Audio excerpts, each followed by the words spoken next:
pretty good to a certain degree. Yeah, I was telling our friend Brandon on the drive up here, of course he mostly plays Melee, I'm like, yeah, so the top tier is about 10 characters, and then high tier is about 30. Honestly, yeah, that's true. Like, being a mid-tier in this game is, like, better than most of the high tiers in, like, 4.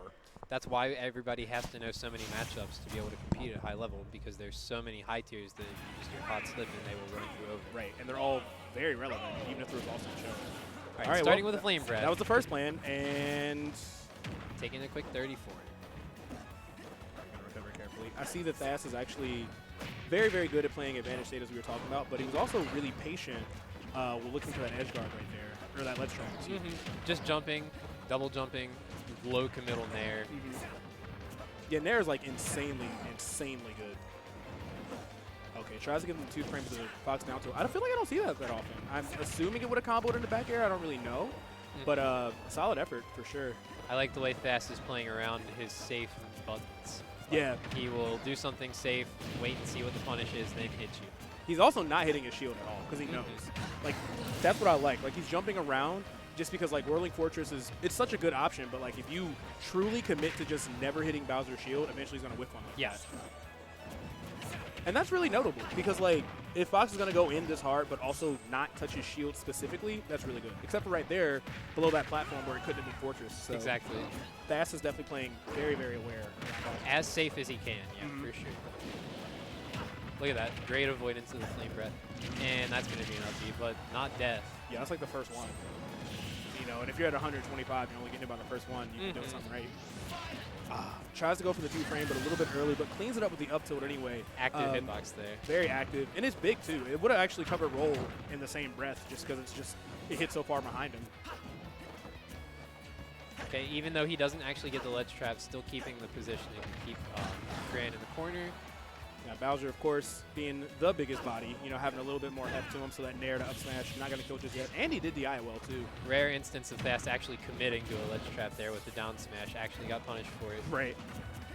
The one time he does something high committal and gets punished. So he'll probably return to just covering option.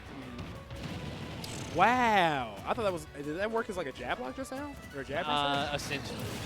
That's a really strong option.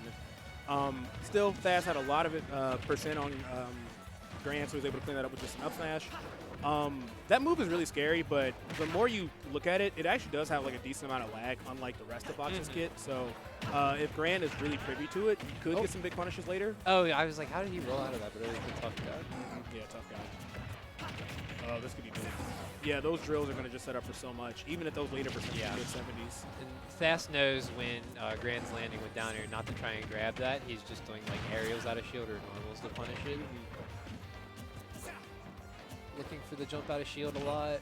It's like Fox, of course, can't do much about you being in shield other than throw you off stage, so he's just going to look for your options out of shield. Let's go the real Jeff. Thanks you for following. Yeah, that is interesting actually. If he fully camps to his shield, he's not actually in that much danger. Thass has just been like getting the post shield reads, but the shield itself isn't what's making like harm. It's free percent for him to just sit in shield because Thass is just going to go for the grabs, but he just doesn't get a ton off of it, you know what I mean? But he's going to keep doing it because obviously everyone shields against Fox. Oh, going for the ledge jump, that was really smart. And the down smash to cover. Yeah, that was a lot of really good option coverage right there. Like, jump was covered, touching the ledge was a death trap, rolling on didn't look like a good idea. That was really well played by Thass. Yeah, if your reaction time is on point and you're playing Fox, he's just a whole nother beast. Yeah. The speedsters normally are. You're lucky you don't play Guilty Gear. You don't have to experience Chip yet. Lord, I've heard so much about Soul recently. But we're not going to talk about that because that is a whole different game. Speaking of different game, he's switching to Pyra, so totally different game. Playing up a for different Gran. game, yeah. Yeah, smart.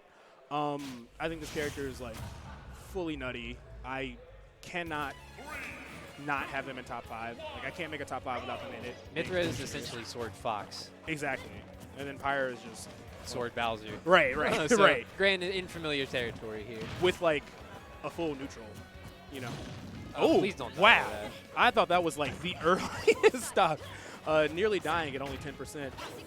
That's going to be really helpful in this matchup too. Using that foresight to get out of a lot of these like not fully true Fox strings. Yeah, is going to be great.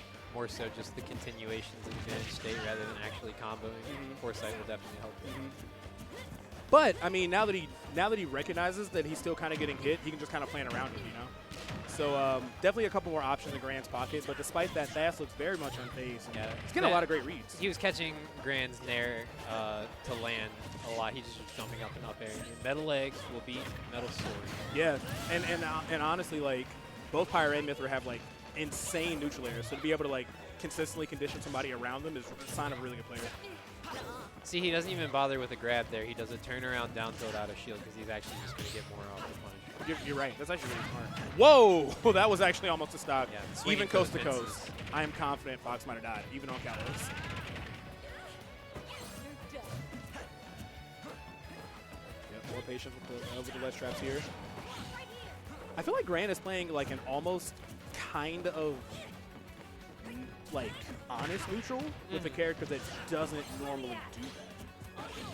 Like that might sound weird, but I haven't seen anything like super egregious. Like he hasn't gone for like a Pyra side B, which I get. You don't want to get it reflected, or even a Mythra side B. He's playing pretty honest. No, I would say a bit more BPM is in order for the Mythra. Probably. Yeah. You want to keep up with that Fox speed for sure. And you have a character that can. Very few characters can. Definitely she can.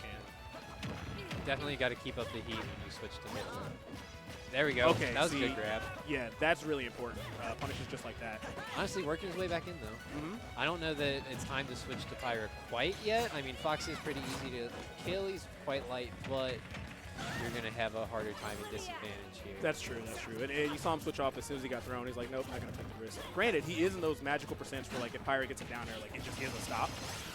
But if you're already losing a neutral and you have the option to just leave disadvantage, you should take it. That's exactly what Gran did. This is looking a lot closer, too. Very even game. Oh, we finally get the first photon edge. Okay. Not a lot of those, just because something like that, a Fox up smash is going to be a super strong punish if he's not careful. But that was just rough spacing. I don't think the hitbox on the aerial actually came out when Gran did that on his shield, so easy up smash. But clean it up, even game, stray aerial, NVD. Okay, that could have been huge. That could have been a crazy ledge trap situation. Still getting a lot out of it. 61% off like a single read. Yeah, Gran kind of gave Thass a taste of his own medicine right there because Thass was trying to land with an aerial, and he was like, no, I've got anti-airs too, see? And I do like that Gran is being really careful about not throwing at that Pyra side because you saw Thass stand still for a second, and I know he was just like waiting to reflect. Right. Double foresight coming in there. So much pressure. Yeah. Gran trying to grab out of shield, which is not the answer to those up airs. It's scary. I know when you're like being shield pressured. No. Yeah. Pulled the trigger a little bit too soon there. That's unfortunate. Much closer game though. But yeah, that's one of those things when he's up airing you from a platform, like you're not going to be able to grab him, but it's just your panic option from being in shield with the character rushing you down is you try to shield grab.